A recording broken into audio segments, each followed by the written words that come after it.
Olá, você que está assistindo esse vídeo, seja bem-vindo ao nosso canal Existência aqui no YouTube. Nesse canal vocês vão encontrar várias informações e conteúdos sobre psicologia, psicoterapia e fenomenologia existencial. Nós navegaremos juntos nesse mar de conhecimentos. Vocês terão acesso aqui a resenhas de livros, de artigos científicos, vídeos introdutórios, conversas e vários outros materiais. Para acompanhar isso tudo e navegar no nosso barco, se inscreva aqui no canal, clicando ali no sininho aí embaixo. Inclusive, no vídeo de hoje, já daremos início à nossa sequência introdutória de vídeos sobre fenomenologia existencial e psicologia. No vídeo de hoje, responderemos a pergunta: o que é fenomenologia? Seja bem-vindo ao nosso canal.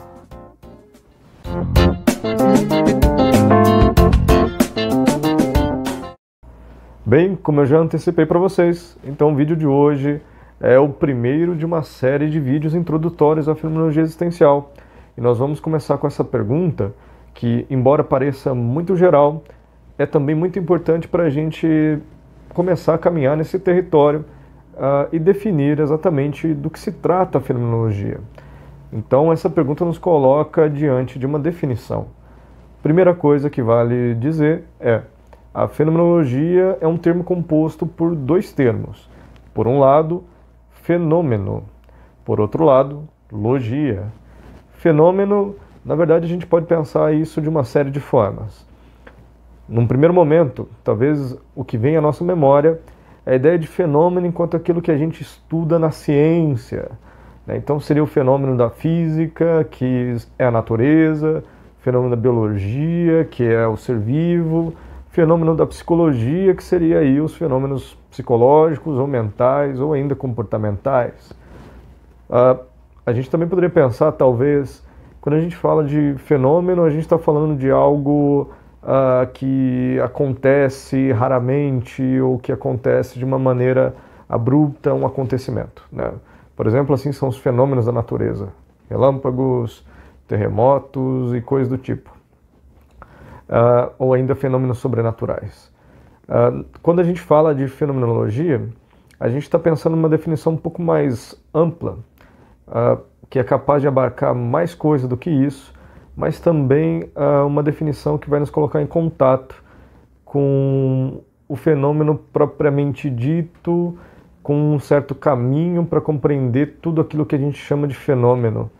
Portanto, fenômeno na fenomenologia nada mais é de início do que aquilo que se mostra tal como se mostra. É uma definição que parece redundante, mas é muito importante. Porque aquilo que se mostra, então, significa algo que é dado a alguém, a uma subjetividade. Tal como se mostra significa sem preconceitos, sem pressupostos. Russell irá dizer, dado de maneira imediata à intuição, ou seja, a nossa percepção concebida de maneira suficientemente ampla para não ficar restrita somente aos dados dos sentidos. Então, fenômeno é isso que se mostra para alguém, né, para uma consciência, tal como se mostra, ou seja, sem preconceitos, na intuição, como algo imediato. Esse é o fenômeno para a fenomenologia. Logia, como vocês sabem, remete ao estudo de, ou ciência de. Logo, a fenomenologia tem uma preocupação metodológica, como todo estudo ou ciência. Uma metodologia para estudar isso que se mostra, tal como se mostra. Essa metodologia foi concebida por Russell aí em uma série de passos. O primeiro deles tem a ver com essa noção de intuição. Então a gente vai pensar o fenômeno como aquilo que é dado tal como é dado. Partindo dessa definição, nós já entramos em contato com aquilo que é importante para Russell. A ideia de intencionalidade. Vai ser o seu primeiro conceito operativo, mas também que vai nos dar um certo caminho metodológico. Ele vai dizer então que a ideia de fenômeno ela tem uma certa proximidade com a noção de objeto. Ou seja, aquilo que eu entro em contato, aquilo que eu percebo, aquilo que eu sou capaz de pensar, de lembrar, ou então de imaginar. Tudo isso é um objeto. E tudo bem, tudo isso é fenômeno nesse sentido. Porém, além de objeto, além da noção clássica de objeto, é necessário considerar que isso que se mostra para alguém, ou seja, todo objeto é correlativo a um sujeito. Então, a subjetividade também sempre está numa correlação necessária com o objeto, e o objeto sempre numa correlação necessária com a subjetividade. Esse tipo de correlação que não tem como tirar um desses dois elementos sem que o outro deixe de existir, deixe de ter sentido, é o que o Russell vai chamar de intencionalidade ou de consciência intencional. Então aqui estamos no nosso segundo passo metodológico e também conceitual para definir o que é fenomenologia. E terceira coisa, isso vai implicar alguns procedimentos até um pouco complexos, mas que Russell vai chamar de redução. Ele vai aplicar a redução em 3 níveis básicos. A redução psicológica, ou seja, toda vez que a gente pensa em fenômeno, tal como é dado para alguém, a gente pensa essa subjetividade como psicológica. Ou seja, sou eu aqui agora. É um sujeito que vê aquele objeto. Essa é a redução psicológica. Para operá-la, basta correlacionar todo objeto a uma subjetividade. Depois ele vai falar de uma redução fenomenológica, onde ele vai dizer essa subjetividade, a gente pode concebê-la de maneira pura, ou seja, não ligada a nenhuma circunstância temporal ou espacial. Ou seja, eu posso estudar os fenômenos não tal como eles são dados ao Hernani, a eu aqui agora, mas a todos os sujeitos possíveis. E esse vai ser o objeto de estudo mais próprio da fenomenologia, que é essa correlação entre objeto e subjetividade pura. No terceiro nível, que é um nível mais filosófico, o Russell vai operar uma redução transcendental. Eu não vou comentá-la aqui porque ela exigiria talvez mais alguns esforços, mas compreender essa ideia então de que se trata de correlacionar objeto e subjetividade, conceber isso como podendo ser puro, ou seja, falar de várias subjetividades, de vários objetos e estudá-los em suas variações, isso é já muito importante. Outro aspecto da redução fenomenológica que vale a pena comentar é que o Russell concebe isso como um colocar entre parênteses, ou seja, deixar de fora, deixar de lado, suspender várias crenças que eu carrego sobre tanto o objeto quanto a subjetividade. E uma das principais crenças que o Russell vai dizer que é necessário suspender é o que ele chama de atitude natural, ou seja, a nossa crença de que as coisas existem por si mesmas, de que as coisas simplesmente existem como algo aí fora, né, que logo nos levaria a pensar que o objeto tem uma independência, que ele subsiste por ele mesmo e que o significado dele não depende de modo algum de uma subjetividade. Merleau-Ponty, por exemplo, vai chamar isso de uma fé perceptiva. Quer dizer, é algo que faz parte do nosso comportamento, da nossa maneira de agir, mas que, para um estudo mais aprofundado do assunto, é necessário suspender. Essa atitude natural é aquilo que talvez nos faça ser como somos na nossa cotidianidade, no nosso dia a dia, porque afinal, para que eu chegue no horário, nos meus compromissos, para que eu tome um avião e conceba que ele é capaz de me levar onde eu quero chegar, para que eu, de alguma forma, possa compreender o que os outros dizem, é necessário que eu assuma que tudo isso tem um sentido já dado, já nele mesmo, que eu conte com um certo hábito ou uma familiaridade prévia que eu não preciso nem elaborar muito para chegar nisso. Isso tudo faz parte do que ele chama de atitude natural e que é necessário suspender para esse estudo fenomenológico do fenômeno.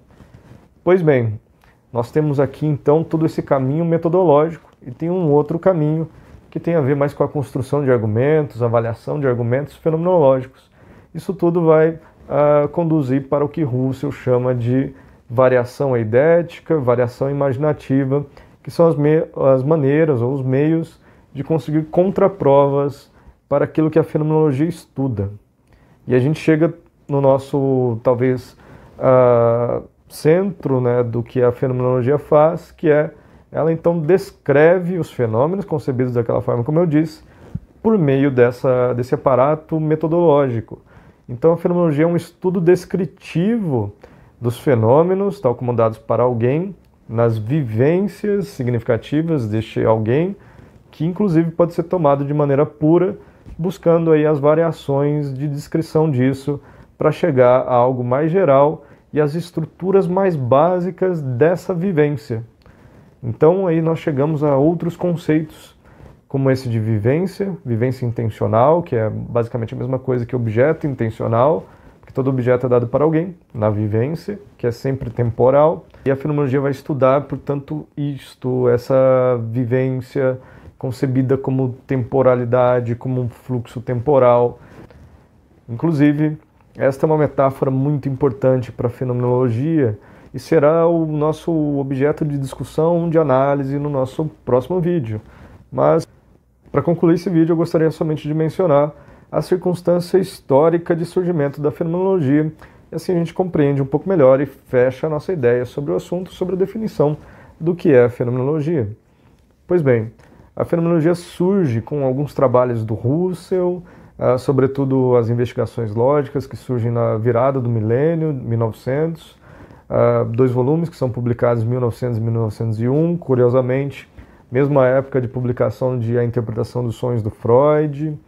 Ali Russell vai se dedicar a analisar as vivências intencionais de alguns objetos, que são os objetos abstratos, categoriais, da matemática, da álgebra, da lógica, por exemplo.